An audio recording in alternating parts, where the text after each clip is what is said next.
This video will demonstrate how handwritten documents, including checkbox information, can be easily sent to SharePoint. To do this, I have created a desktop automation driver workflow using an Azure Form Recognizer model as the configured OCR engine. When I submit a document to the desktop automation driver, the workflow sends the document to the configured SharePoint library. The workflow also uses the handwritten information from the document to populate SharePoint indexes. Many times, handwritten documents contain sloppy or hard-to-read text. The desktop automation driver accounts for this by prompting the user to validate any field that has an OCR confidence level below 90%. This feature ensures that all information sent to SharePoint is always accurate. For this document, I have now fixed all incorrect fields.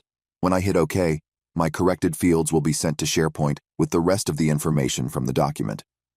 The ability to efficiently send documents to SharePoint, together with the ability to accurately capture handwritten text, makes the desktop automation driver in Azure Form Recognizer combination an ideal system for processing documents.